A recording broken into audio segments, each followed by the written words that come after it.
Yeah, I thought we said no jean shorts.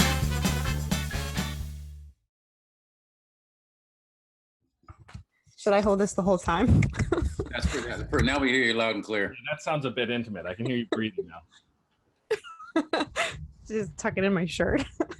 No one will notice. Do we want to start with self-meditation or self? Oh, damn it. I think you meant self-medication. I didn't know it was this kind of a show. That answer, that question. All right, great. So beginning our first topic, we've got meditation. And everyone is very curious, or people are curious. What does it mean? How do they do it? And there are people all over the spectrum right now in my circle, some who have never meditated before, some who meditate almost like as much as they breathe, and other people who have now integrated it into their everyday life from like, everything I do is meditation standpoint. So, first, let's talk about what the benefits, the perceived and actual benefits of meditation are. So I'll start off with Nate. When you hear about meditation, what are the promises that are made? Well, I think people talk about mental clarity, and what I hear about is a lot of sort of really extreme benefits. You know, as I mentioned last time, I've heard about people, astral planing and being able to, see all of their problems and visualize all of these things. Whereas when I've tried to meditate, I end up just,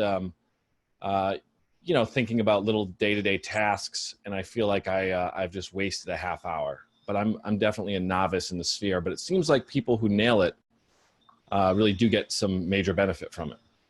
Mm-hmm. Yeah.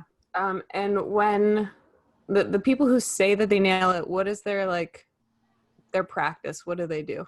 How do they describe their the actual act of meditation? What does it include?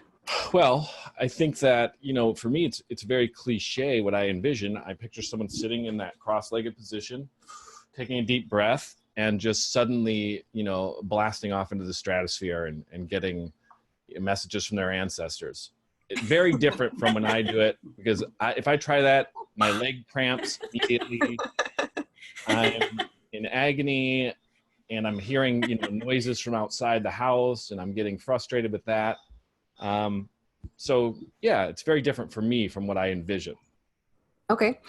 David, when we were filming the promo, you had some pretty good ideas about meditation and what you found recently about connecting with the breath and what victory meant. Can you bring those back? Thank you, Shaylee. Sorry. I'm just thinking of every television show I've ever seen. Right? Yeah, yes. Thank you, Shaylee. I guess meditation for me, and by all means, I am no expert. I'm only talking from my personal experience. And I started meditating, and I've dabbled with it for a few years, but I got into it seriously last October. And you go into it with so many expectations, and most of those expectations are probably not accurate. And as far as the victory part goes, my big thing about meditating was I can't do it, I suck at it, when there really is no right or wrong about it. And the whole thing that I was told that was, I thought I sucked at it because, well, my mind just keeps, I just keep thinking thoughts, and I just keep thinking thoughts, and I suck at it. And the idea was that, every time you just focus on your breathing and you let your thoughts just go across the screen, like just going across where you don't engage your thoughts, you just let them go like leaves down a stream, leaves, whatever, you let them be, because you'll never stop thinking, but you just don't engage, you just let them go. And if you find yourself thinking, and if you realize you're thinking, engage in those thoughts, then you go back to your breath. That's where the victory is. You've actually succeeded at something, because it's about building awareness. And the awareness is that thought, you're not your thoughts. Your thoughts are something will always be there, come and go. They're there for you to use when you need to rationalize whatever you need to think about something, but they are not you. And once you realize that there's actually another observer behind those thoughts, that you can actually watch those thoughts, to me, that's what's called building that awareness. And just like any exercise, anything that you want to start doing, you know, the synapses have to have a chance to actually form in your brain to make new neural pathways. And the more you flex it, the more you exercise it, the better you're going to be at building that awareness. And it's going to just flow a lot easier for you. And as far as sitting uncomfortably, I think part of that has to do with you have to be willing to be uncomfortable. That kind of teaches you, sort of like yoga, holding a pose that, oh, this sucks, this really hurts. Well, wait a minute, if I just wait it out and get through it, there's something on the other side of it. So that's sort of the part of sitting as well, that, I'm uncomfortable right now. Well, big deal.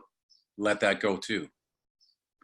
Somebody stop me talking, please. I'll just keep rambling wonderful. on. Keep going. Oh, very smart. Anyway, that's what I found. I thought that was very profound. Shaylee. Back to you, Shaylee. Thank you, David. My pleasure.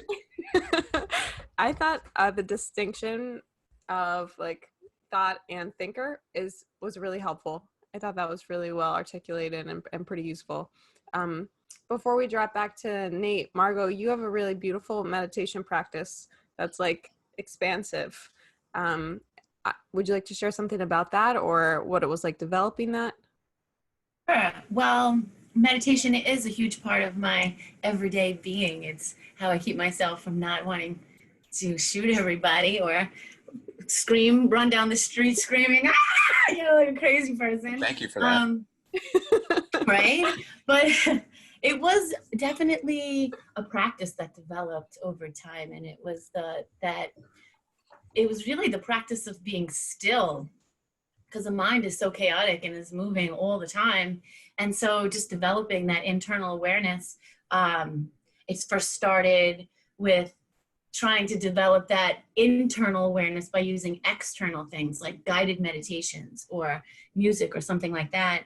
And then it just naturally and organically developed into that state of observation that David was talking about, where you're not necessarily astral traveling to different dimensions, but you're not engaging with your thoughts and you're not reacting to what's there. You're just the silent observer, and it gives you so much insight into who you are if you're brave enough and kind of bold enough to face those thoughts head on, without saying, oh, I don't want to think that, whatever, I'm just going to come back to here.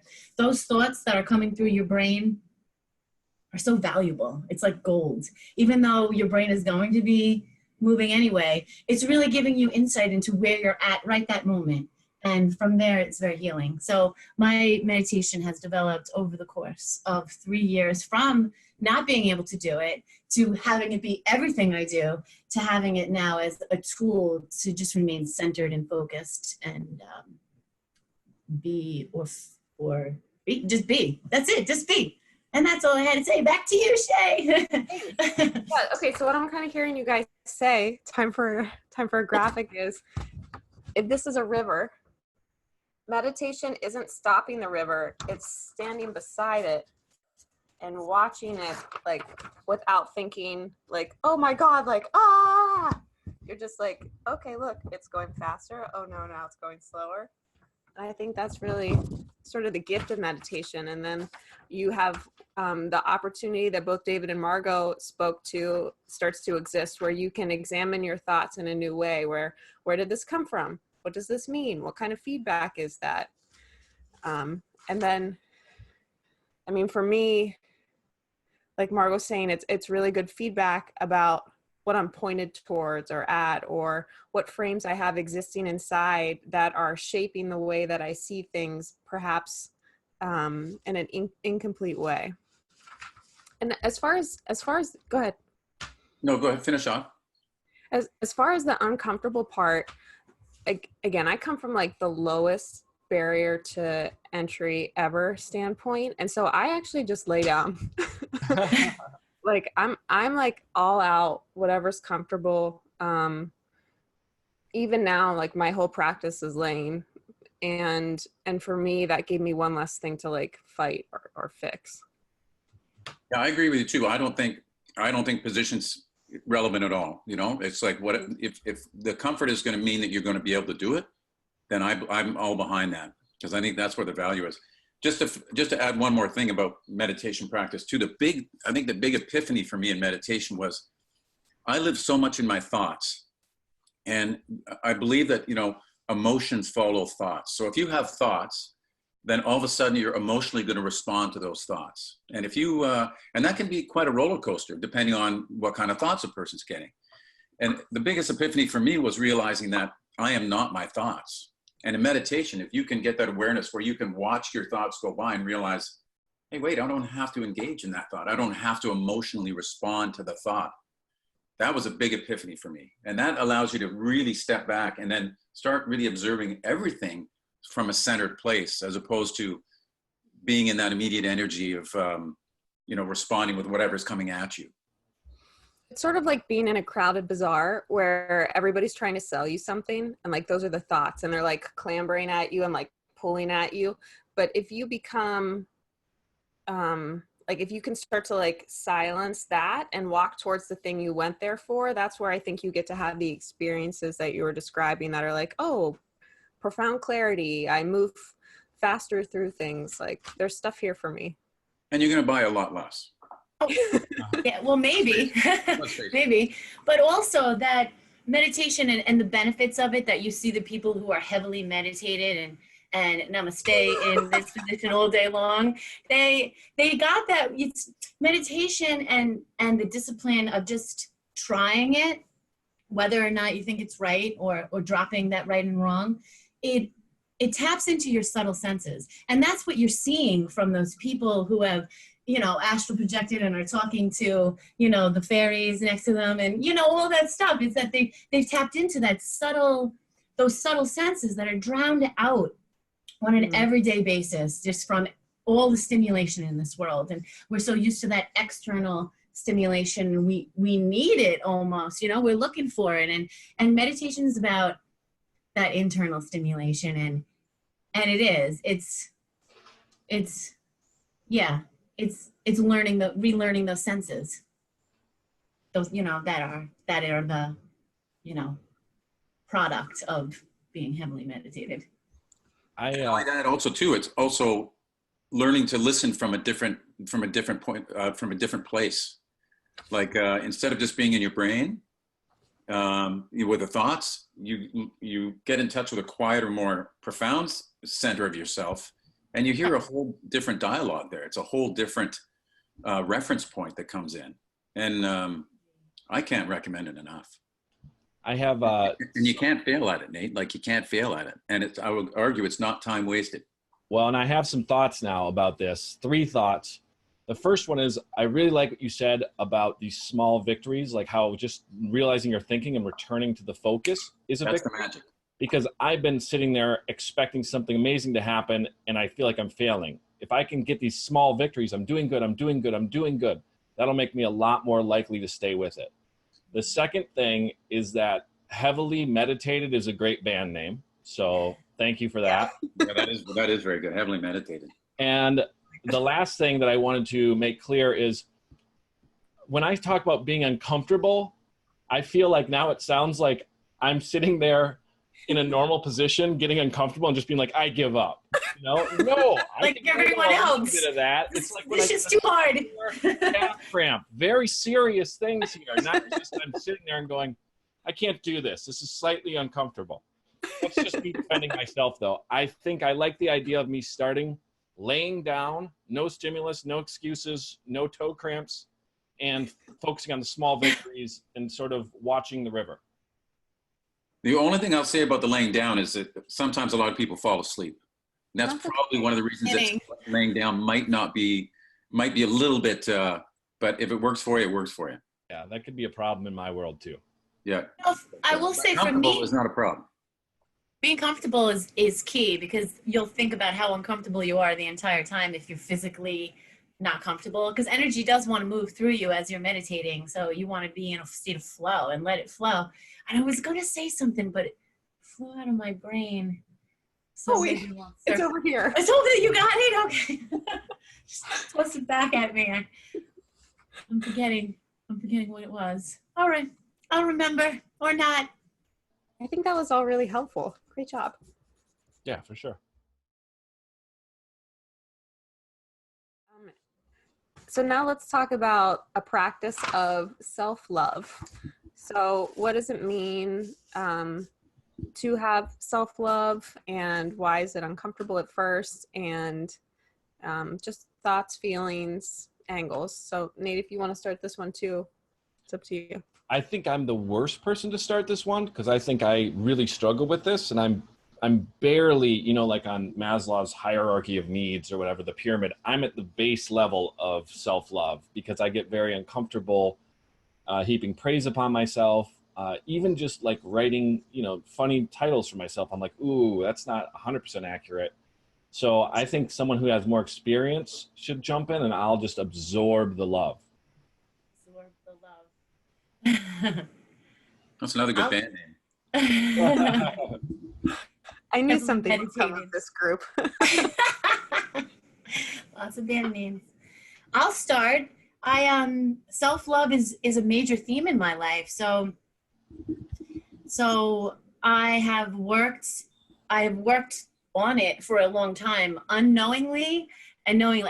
I have not worked on it and allowed the fuckery of this duality to really take over. And then I have had the opportunity to work on it, which is where the meditation and all that internal work came from. But self-love is the ultimate form of self-care. I mean, self-love is so necessary here in this earth. I look at everything from an energetic standpoint where, you have positive and negative energy. And if you don't have any type of tools or any type of desire to want to love yourself, it feels like you're just lost in the chaotic energies that are just swirling this earth. It's like being strapped to like a really angry bull, and like somebody kicked the bull in the balls, and like you're just like kind of like going at it. I mean, you might want to edit that one, but that's basically what life is like without self-love. And Bull nuts. a bunch of bullness, yeah. And I think one of the hardest things that I ever did was look at myself in the mirror and stare into my eyes and say, I love you, Margot, I love you. Because we're just trained from the moment you're born and you come out. You're just trained to not be in a state of self-love. You're just not. There's too much happening. That's my viewpoint. And it's intrinsic. It's really intrinsic to being grounded, I guess, capable, confident, able to stay confident and stand strong and still love yourself and trust the world without surrender. I guess I don't want to even use the word surrender, because then it seems like how we use the word surrender in a positive way, but you kind of are at the mercy of this planet and everything going on if you do not have that way to root yourself. And self-love is such a rootedness. And that's what I have to think about. Anybody else like to talk? Yeah. Oh, go ahead. No, so come on, let her rip, kid. No, over to you. I was just to tie it into the meditation things. I've never been a big champion of self-love myself. I've always been very hard on myself, and it wasn't until I started meditating that I was even able to even slightly tap into self-love, and that put me in touch. And this is going to sound a little out there, but everything. Once you realize that everything in this world strives for life, right? Everything wants to live. Everything that's alive just wants to live, and you see the beauty of that. And I realized, well, God, that's in me. I have that through meditation. I realized that's a part of me that is life, and that just wants to live. And I, just kidding. Let's cut this part. That's the part of the self-love that I sort of tapped into, is that part of me that like, oh, it's just like life that is connected to every other piece of life on this planet that's alive. That's that same energy and that's juice that's in everybody. And that's what allowed me to all of a sudden to wake up and be sort of more self-loving and let go of all the accumulations and all the bullying that I've done to myself, and you got to be better, you're not good enough, and all that stuff, and just willing to let that go. Just be willing to let it go. And I might even start dating myself. I just posted some. I'm in a love story with myself. That's how into me I am right now. That's how into me I am. I might just, and I'm afraid he's going to reject me. So we'll find out. Yeah, I feel like see, you're living in fear there. That's not good. Right, you are. Margot, can I just say one thing too? You could be in a hair commercial. Your hair looks spectacular. Yeah. Just the sheen and the colors in it. It's amazing. Don't hate me, because this is all the work of not dyeing my incessant grays. It's amazing. It looks amazing. Just throwing that out there. Thank you. Band names and hair products. Yeah. Okay. So what do you think about self-love, Shaylee? Well, going back to this example where we kind of like extricate the witness from the stream, I think in self-love, when you realize that you are not the thing that you're walking around in, then you care for it as if it wasn't yours. So it's like, I noticed a while ago, if I was making dinner for my boyfriend or I was putting together plates or something, I do it like really beautifully for him. And then I do it kind of like half-assed for me and get it done. And then I was like, wait. Yeah. And I think that's true of like my body and my emotions and my boundaries and everything that has to do with me now. It's like, oh wait, like I'm going to care for those as if they belong to somebody I really cared about, because it's the thing that's like almost like the alien that's sitting inside me that's operating this around. Like I'm now aware of the I guess the potential that I can, the potential impact that I could have.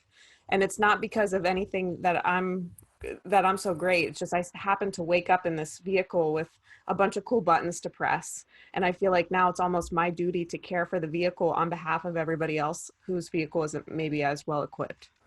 So for me, self-love comes back to like, because I couldn't do it just for me. I had to like flip it around a few times, and then I found something that worked. And now you hit a tipping point, and then it's like, it's not something you think about anymore.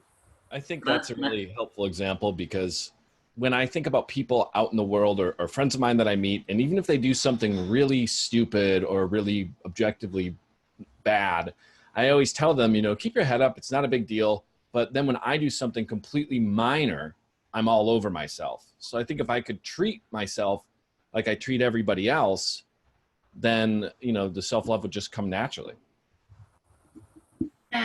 That there's no judgment. We judge ourselves so harshly. Like you said, where somebody else, you can give them all this great positive advice and energy, but when it comes to us, we're like, oh no. And I like to tell people it's like a video game. When you were talking about that little alien sitting in there, it's like a video game. Like if we realize that like this is that character we chose, and we're here getting XP points, but there's actually like, more to it. There's a lot of possibility. There's more to it. There's, driving the ship there, hitting the buttons. I don't know if I explained that or made a good analogy there, but it is kind of like that. I love the video game analogies.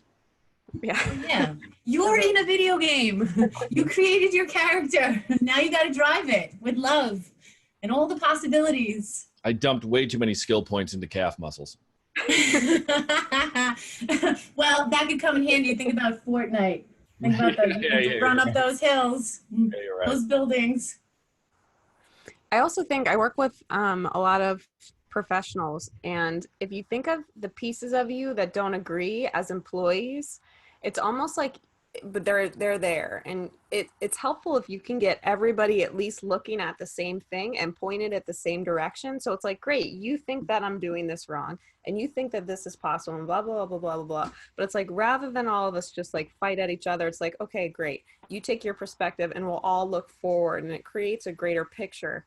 And so the same way that you would lead a team, you kind of have to learn to lead the pieces of yourself, where it's like you pump them up, you find a really exciting vision that's possible. In 5 years, we're going to work on this, and this is what's possible for our company, and you're going to be great at this, and you suck at that, and that's okay, but you're going to do this part really well. And when shit starts to hit the fan, like, I'm going to call on you, and you get everybody together. That's a great way of looking at it. When was the last time you pumped yourself up, right? When was the last time you sat down and pumped yourself up? I don't think I've ever really done that. I don't think I've ever said, you know what, Strupp, here we go. You know? You need a rampage of love. That's it. Let's do it. Yeah. What would this show be like without a bad golf analogy? But you're probably asking yourselves, it's time for some golf talk. But you know, if you've ever played golf at all, you play with some people that get so angry at themselves. You know, it's such a perfect metaphor. They hit a bad shot and it's like, "Fuck you, fucking idiot!" They're doing that to themselves, and you just go, "Dude, okay. First of all, number one, you're not good enough to get that angry, and then number two, the big question, the thing is like, if you had a friend that you golf with, and every time you missed a shot, he said that to you, "You fucking idiot! You fucking," would you play with that guy? No. Well, then why are you doing it to yourself? You know? Yeah, but that's where the self-love comes in. It's like you have to be even separated and see that those are two separate things that like mesh and intertwined. So here's the interesting part. There's like a transition, a leap. So there's like, you go from like trash talking yourself, what you think about. So what plays in your head is just what you've heard.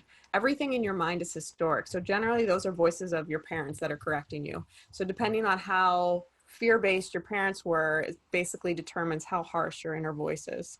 And so once you kind of work with that part and you're like, okay, great, now we're going to talk to each other nicely, and you get to the place of love, then eventually you don't have to be self-referential at all. You find that the peace that you have in just being doesn't need to be supported. It just is. And then all of that focus that you had in keeping yourself afloat then can go outward. And then you start to interact with things really confidently in a big way. And I think that's the transition to go from little self, like, I got to take care of me, to like, oh, I got me. Now let's get the big self. That's I love that comment about historic. You know, everything is historic. It's so true. That's Krishnamurti. Hmm? Krishnamurti. Yeah, Krishnamurti. Yeah. Yeah, that's one of his. Gotcha. That's so accurate. That's so accurate. I mean, it's like, it's amazing. Yeah, everything is historic reference that you just pluck out and pull out of your library. It's like, you can get rid of that library. You know, you can just. Yeah. If you don't have that awareness, right? You don't do that inner work, that internal work, or have that awareness that it just float. You just float with it. You know, you can't even dissect it. Right. So the internal work, the self-love, the meditation, all of that goes hand in hand. I mean, and meditation doesn't have to be sitting and oming. You know, meditation could come through art or physical activity and things like that. But everything we're talking about, they're all so intertwined, all of these subjects. You're right. I think it all comes back to meditation of some sort, you know, as a vehicle to get in touch with that part of self-love and historic thing. I think it's so important. It's so such a vital tool. I really want to pull meditation out of being static, though, and really emphasize that all it is not identifying with the river of thoughts. So you don't have to be seated somewhere with incense to experience this combination of things that we're talking about. It's just not allowing yourself to get swept up in what's like the drama that's playing internally.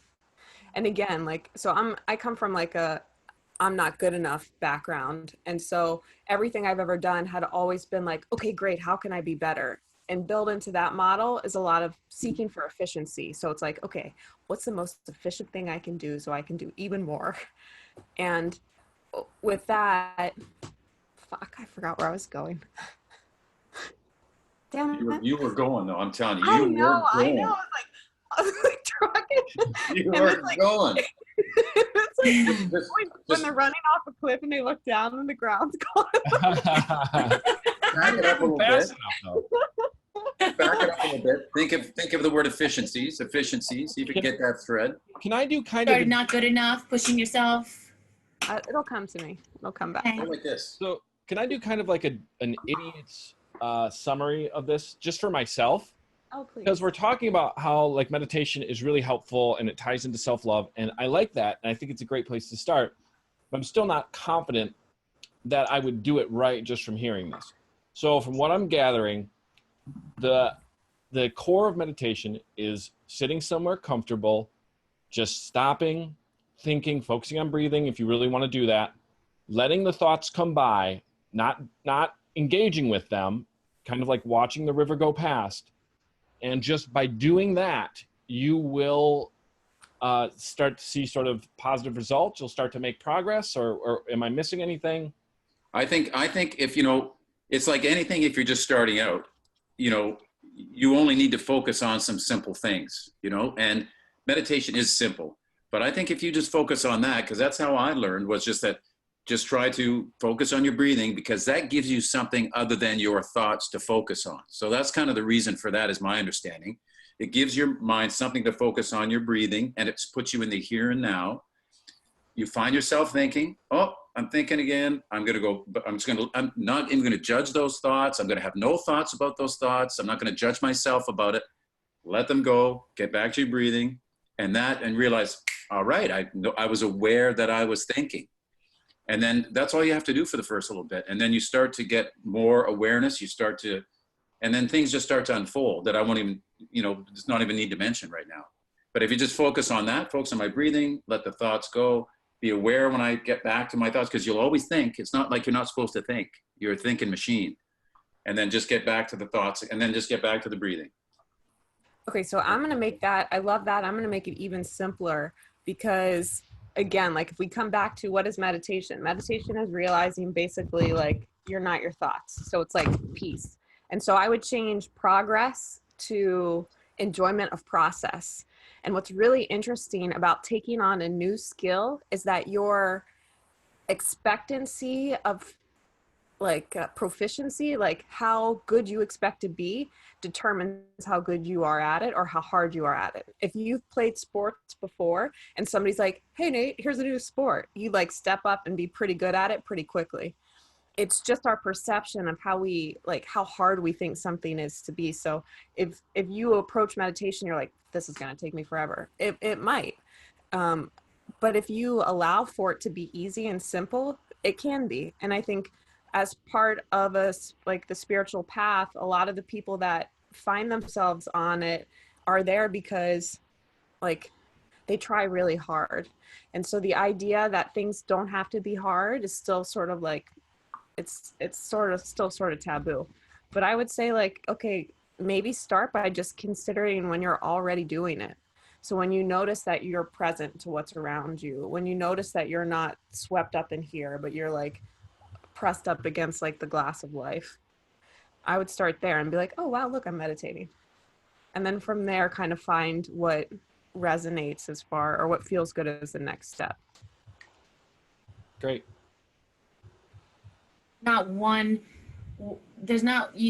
Sitting and quieting your mind is not the only way to meditate. You can put music on, you can hum, you can say mantras, you can go take a guided meditation. That's probably the easiest thing, have somebody lead you through it. They have meditations that have specific intentions, like I want to bring prosperity into my life, I want to release sadness, I want to, overcome anxiety. So there are lots of tools out there to help you, and it's really about finding what works for you. Because what works for you might not work for Shaylee or David or me, or, and vice versa. And yeah. Great discussion, guys. And there's also something to be said for, they call it the practice of meditation, by making it a practice, in the sense of every time you meditate, that's a sign of self-care. So the more you practice at it, you're investing in your self-care, and then you become connected to that practice because you are self-caring and you realize the benefits of it. Mm-hmm. So that's the last thing I'll say. Yeah, that's sort of what I'm saying too. It's like, first get at the identity, because we're always first and foremost true to who and what we think we are.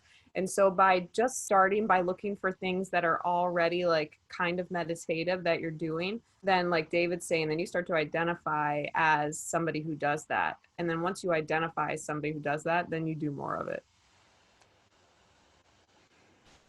Okay, great. All right, guys. Do you have time for one more topic? I do. Yeah. Okay, great. Depending on the topic. I think, what'd you say? Depending on the topic. Do you want to pick it? Hell no. Mm. Hells no. Let's go for motion. Let's do it for that one. Oh, no, I was just What is asking it? which The way they floor. wanted to go. Oh, Do what them did both. we, Like, what? David voted intuition. What did you choose? Oh. Yeah, Emotion? intuition's great. Yeah, whatever. Intuition. Okay, Nate, are you on board for that? Yeah. Okay. I kind of like having you open it up because your perspective is really fresh and it kind of creates a frame for us to kind of color in. So from like what you hear on the streets or how you define your own intuition, like what is it? Well, so out of all of these topics, I think intuition is one that I have a healthy respect for and a little bit more hands-on experience.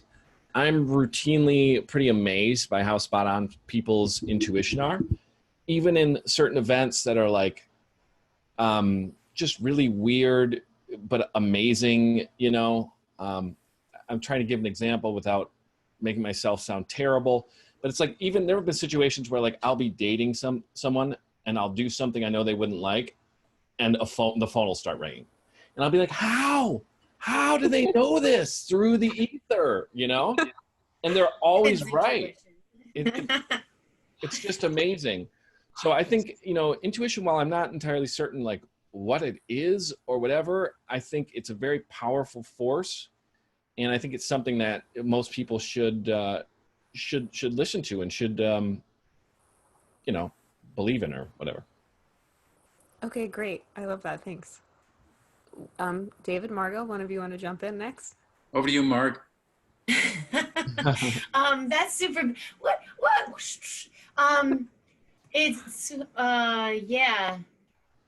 The thing about that is though, when do you know when to trust your intuition or not? So often we're from a very young age not following our intuition because our parents are telling us, no, you have to do this instead, or no, you have to do that, or maybe they're not saying, you know, whatever. You're learning from the world somewhere that maybe what you want is not best for everybody involved. Okay, so it's easy to not be able to follow your intuition, but yeah, following your intuition is that subtle sense that we tap into that heightens when we start to focus our awareness inward, and it doesn't have to be through meditation. It just is inward on who you are, what you're thinking, feeling at any moment. That is all energy, and I mean, I mean, intuition is everybody has that intuition. And again, it's just learning how to tap into it, in my opinion, learning how to trust it and to use it in a positive way. I don't know. Mm-hmm. That's what I think about it. Yeah, I think similar to what we've been talking about, it's dropping out of your mind and saying like, okay, I'm doing this logical proof up here and I'm not getting the same answer that I feel or know, but I'm going to go with this one anyhow. And so it's trusting in the wisdom and sort of what we're saying about the limitations of the mind. It's saying like, okay, like you're an animal first and foremost, like you can feel things off like you're saying, the ether. I don't really know what word it is, but I think of like a web of very intricately woven golden threads that are like a ball. So it's like you're taking information off the web and knowing things. Tapping into that infinite source of energy, which, you know, contains so much stuff, right? What? Am I getting spiritual? Oh. Yeah, tap that. Is intuition that sort of that gut feeling? Is that intuition? Well, I think it sits in each person differently. And that's not something I really would have bought into before I started studying human design and gene key stuff. Because I'd been kind of doing like my own Alice in Wonderland hole inward and thought everybody's hole looked like mine. Oh, listen, Shay. I didn't think this The was gonna be rabbit hole, right? That's the hole we're talking about. Yeah, I'm talking about the rabbit hole. But everybody, the Whatever you call So I'm saying like some people feel it there, their gut. Other people feel it like their total body. Some people get it in their chest. But it's just kind of like figuring out where yours is. I might be. I've heard this. I can't guarantee 100%, but I believe they've actually found brain type cells in the gut. Mhm. Yeah, Brain that type second cells brain. in Yeah. your gut. How amazing is that? Yeah, and it reacts faster than your actual brain, supposedly. Right? And it's So connected intuition- to the heart center and your brain. So you have the three, it's like the three, so I've read. Well, and the umbilical cord is basically, that's where you connect to everything. I thought for a second you were going to whip out an umbilical cord. You looked like you were just going to go, the umbilical cord. I would have fainted. my next prop. Also the intuition, like intuition comes from a place like, this is the interesting part where, you know, you live so much of your life in your brain, your thoughts, thinking, and using that as your computer and a logical thing, making your decisions. And all of a sudden this feeling comes from a different place, and you know it's from a different place. And it's like, ooh, I'm so used to my brain. Like, what is this? I have an intuition that I should, or I might be better off if I did. And it's just coming into tune. It's being willing to transmit and open that transmitter to that intuition, as opposed to just relying on your brain. I think meditation could probably help that as well. It will. Meditation helps anything. But it's also that, oh, I forgot what I was going to say. You talk. You people talk. That's it. I think this is cool thinking about intuition. So we're talking about it sort of in a vacuum, but let's say you're a decision maker among other people. So maybe it's your spouse, or maybe it's your business people, and you're like, hey, I got this feeling. And they're like, bro, like, here's the information, you know, this has more dollar signs. What are you talking about? So how do you navigate those conversations when you're making a decision outside of the mind? I had a really good friend in high school. This is a terrible, weird example, but it's kind of fun, where one night we were all out and about doing something, and I just took off running in a full sprint. And he did as well. And later, someone else asked, why did you just start running? And he just goes, I just trust his judgment. I've known him long enough. If he takes off, something's going on here. And I really appreciated that, because it was sort of a vote of confidence. But at the same time, it is difficult. And one of the hardest lessons I learned is that sometimes, like, there would be people, even people that really care about me, who would think that something was a bad idea. You know, if I'm gonna up and move to New York for a career, and they'd be like, I don't know about that. It was really a big moment when I realized some of these people don't have the same experiences or capabilities than me. And for them, that would be a bad decision, but I know that I can do it. So I have to trust that instinct. And then to try and be tactful about saying that. But again, in my world, I just, you know, I think it's your life. So you should just make the decision and roll with it. Okay, so Nia, I want you to do this, because I'm about to blow your mind. So hold it in. So by following those instincts, you've been practicing self-love this whole time. You love yourself. Yes. and you must have some meditation practice, or you wouldn't be able to discern between those two things in a decision making. So Well, that's actually a relief. So, I told you you'd walk out of the high vibe club as the most magical one. I hope that's true. Yeah, it's very interesting though. Yeah. And so again, I think that comes from an identity thing, where it's like, okay, I'm not this, so I can't do these things. Because it's like, oh, if this person is spiritual or mystical, they need to have beads. They need to have, like, you know, they need to know a few Deepak Chopra books by heart. Like, but that's not necessarily true. And the people I've found who are really successful in business are the ones that can sort of trust themselves. You take in all the information, you see what's there, but you know from your own vantage point what is right for you right now, and then you have the confidence to hold that place. Absolutely. Like that. Can you see it like that? Whoosh. Can we do like the wave? Can we make it so that we're holding hands, kind of? Go ahead, hold my hand up here, and that'll be, put your arm up. There we go. Go, come over this way. Oh, I see. We're all different places. Yeah, we're all on different ones, so it's going to be. Who's coming up and down below? Mine are all in a row. You guys are stacked up. Oh, I have you in a different people Now we're in the Brady Bunch. really make. Here's a story. So do Don't a worry. YMCA. Wow. Don't worry, viewers. We totally got you. we're qualified to have these conversations in a public space. We're qualified.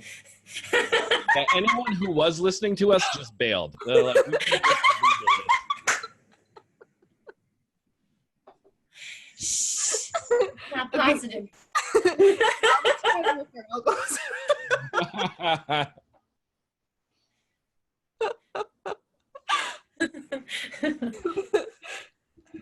Dave, are you okay? No, I just had a sudden thought, and there's probably a really easy explanation for this. I have one big screen that I see people, and I have 4 little individual windows where I see everybody, and it sort of just flicks back between Whoever's Like, talking. Fancy setup over there. Is it who's ever talking gets the big screen? I don't have a big screen. I have So no at big screen. at the top right of your box, if you hover your mouse, Right? something will say speaker view or gallery view, Okay. and you can toggle between the two. So what's interesting, when I recorded this I went straight to my hard drive last time, but that was before I was a paid Zoom customer. And this time I had the option to save to the cloud instead of my hard drive. But when I did that for the other video call, it didn't do it in panel form like this. It did like single. So I'm not sure necessarily what format we're going to work with here. Interesting. Wow. Oh. This has been the Divine surprise. Oh. What'd you say, Nate? I said this has been the tech support portion of the Shaylee Right, Show. there we go. Sponsored by We're taking Zoom. her now. You want to sponsor us? Wow. I'm just flipping through all these different things. It's pretty cool. Okay, great. So in summary, it sounds like what we learned today, or what we covered today, was there's a lot of stuff that happens outside of your mind that might be fun to play with. So consider maybe that you're not your thoughts, and that you might already be meditating, and that you might already be caring for yourself. I mean, Closet. on some level, we all do. Let's face it, right? I mean, Yeah. we all care for ourselves. The way you Whether said or not it. you want to admit it. Yeah. I mean, we We're eat. making it sound terrible. We're like, let's face it, everyone kind of likes themselves deep down. Everybody will eventually learn. I think that's great, and the more you can embrace that, I think, the proof is in the pudding. I think people that are really into self-love and things that maybe sometimes I think are kind of silly, they seem happier. So I think it's great. Why not be your best friend? True. For sure. Okay. Well, that concludes the Shaylee Show.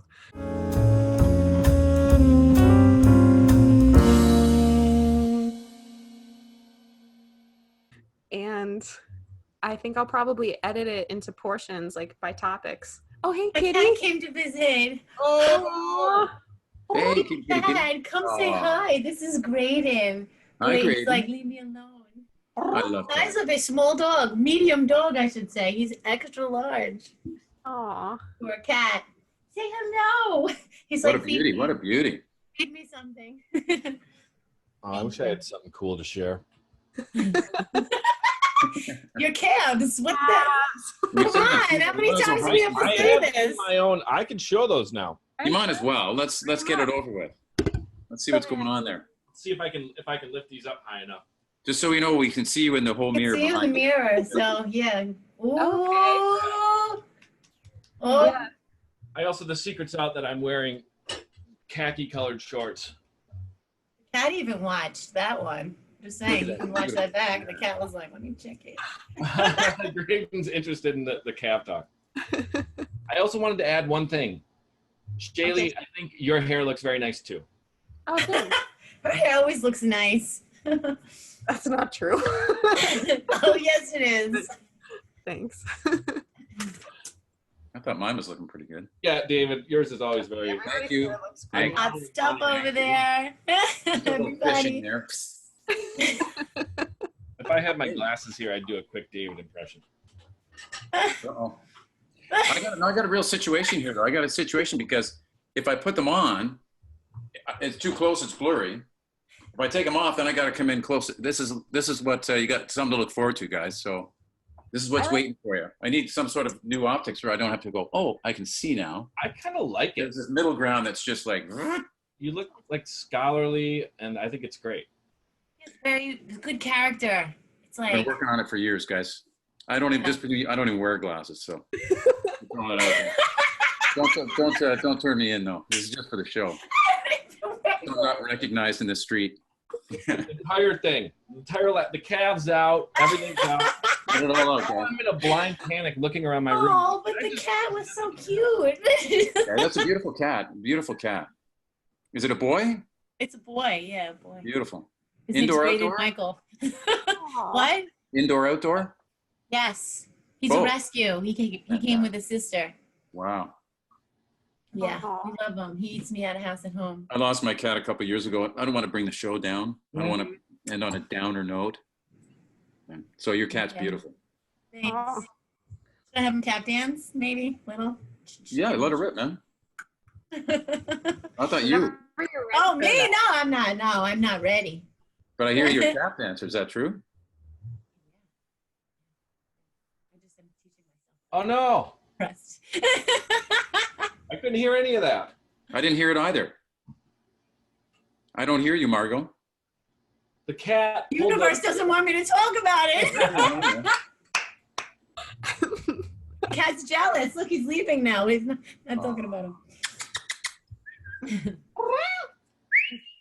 No, unless you have wet food, he gives 0 fucks about you right now. I'm just saying. I love you all though.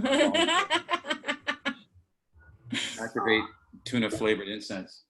I can see him though. He's sitting right there. People will be watching this in their homes, and all of their cats will like crawl out of like really obscure places. Oh. Look how big he is, guys. Oh Like my we God. this reference. Wow. Well, I know Shayla that like, As reference. He's humongous. he's a big boy. You can tell. He's a big boy. He's He lays stalwart. on my chest like you Stalwart. can't breathe. Yeah. All right. So we're talking about cats now. This is the cat part portion of this. Look at that cat. Cat's just doing what the cat does, right? We can all learn from that cat right now. Okay. But you know, I know that from the stuff I get hooked on watching on Instagram, sometimes I find myself in a thread just watching something. It doesn't have to be about anything Oh yeah. to make it interesting, right? I mean, I've just watched it's amazing how unremarkable something has to be to watch it. Oh man, one of my favorite channels is literally a guy who just goes to his cabin in the northern Minnesota woods and makes breakfast. Like he does talk about everything, and I watch it for hours. You're like mesmerized, you know? You're like, I love it. I don't know why. Something's wrong with me. Pig. no, this is just something to, what's going to happen next? Yeah, and it's like We're going to be baking. and it's just Like from a mom standpoint, it's just like Peppa Pig. You just put Peppa Pig on. Do you guys know what Peppa Pig is? It's a cartoon, an English cartoon about pigs. Like they oink after they say stuff, and the whole show you put it on, and everybody in the room's kind of like, oh my god, for however long it is, and she has this really cute, British accent, and it's great stuff. It's just like that. That's my world. Cats and cartoons. Stop that. That's not nice. I was just going to say that's the cat's ass. But Stop I figured it. that'd be a little like redundant. He's getting mad. See, that's just part of self-care. That cat's proud of everything. Cat don't care. we can all learn something from Grayson. Cat don't care. Let him rolling upside down now. Oh, that's amazing. He's being really indecent. Oh no, he's being great, man. He's doing his thing. He's just did I just realized all my references are so old. You know what? They make this jewelry that I can hang off of his tail to cover his areas. I Just saw saying. that. So glittery and blinged out. Saw that commercial. I don't watch TV, but I saw it on When I the saw that thing. commercial, I was like, I think this is our problem, not the cat. You know what, Nate? I agree 100%. Wait Let's a make a second. problem and I don't find a know. solution. Let's think about the polarity of this. It's everyone's problem, all right? I think it's beautiful. They don't call it the cat's ass for nothing. And we took a hard left. Should I put a picture of him? Is he gonna put him in the credits? You want that? Yeah, that would be great. That's He's gonna need his own square for next time. Oh, yeah. I should get glasses for him too. What am I for him? Oh, jeez. You guys are making fun of a handicap. Just I'm gonna lay that out there. Then you So also gotta get, so I'm having a good time. get him a luxurious wig too. Why don't I just put like tiger ears on him or something? Something make him seem like. Something that would really annoy him. I can cut frames to him where we'll be like, Margot, what do you think? And it'll be him, but your voice on the background. Like Grumpy Cat on YouTube. Okay, that sounds good. That's what the show needed. We needed a cat. There's a cat here without any eyes, and I don't know what happened to them, but That was he my like, time. oh, Yeah. oh wow, that's a pretty cat. She was a stray too. She just showed up one day and said, Okay. You look like you can open a can. Oh, She moved right in. And I opened a lot of freaking cans, I tell you. You're a sweetheart, though, huh? That was Kelly. That's a real cat. I wish I can do that Yeah. Zoom feature right now. That was a real cat. That's so Aww. Just showed up one day. Boom. There she was. All right, come on in.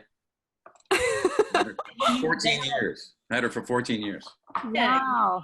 Yeah. You needed the help. She sensed it and came to you. Yeah, because she knew, with these thumbs, they could open a can, no problem, Oh, look, he's got opposing digits. wait, now I'm worried though. Shay, what were you saying about this blind cat? Is this a real story? And I need to hear if it's okay. Oh yeah, it doesn't have any eyes, but sometimes I'll walk downstairs and it'll be sitting on the arm of the couch facing inward. So like it just kills me because it's like always facing the wrong way. like sitting all proud. It's like totally the wrong way. And then Maybe he's doing that on purpose. Whose cat is this? it belongs to the house. I'm renting. Wow, a blind cat. Yeah, no eyes. It's not just blind. It just No doesn't have eyes. And like Not to- all of its senses that it has developed. I'm sorry, go ahead. I don't know if it's, I think they're like fading because he like, to get around like the living room, it's almost like a Roomba. So he'll like go so far and be like, nope, nope, nope, nope, nope, nope, nope, nope. Until he He's- gets where he's going. He's really got to use those Those. whiskers, huh? He uses those whiskers, I guess, huh? Bumping into a little wall. Head whiskers. Maybe does it have a good amount of whiskers? Maybe we Does he should- find that? Does he find the cat box? The litter box? Yeah. Wow. Okay. Did you step in anything? You have to stay alert. You got to keep your eyes about you. That's amazing. Blind cat. Wow. Does it try to jump up on stuff? Yeah. And make a lot of bad leaps? Like all of a sudden, like talk about a leap of faith, right? Hey, Put a camera in there and just video the cat. I'm using my intuition. I think the couch is. That must be hilarious. It is. I'll get you a picture when it's facing the wrong way because that's like my favorite. Okay. All right. So do you guys? I thought this was really great and fun, and maybe we set up. Look at your calendars and let me know maybe in the next week or 10 days when you would want to do another one if you want to do another one, and then we'll go from there. Roll credits. I'm excited to see how you edit this together and make us look competent. Me too. Thank you for that, You Nate. Thank you for guys the are- making the competent part. I'm You guys recording are so myself. good.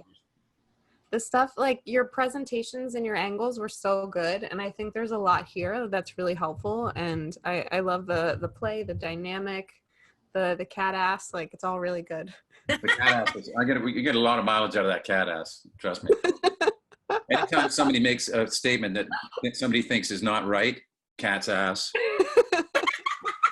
Cat to cat's ass. I put a tutu with a tutu on him. That would seem nice. Aw. A tutu, a boy All right, tutu. guys. Is his sister that big too?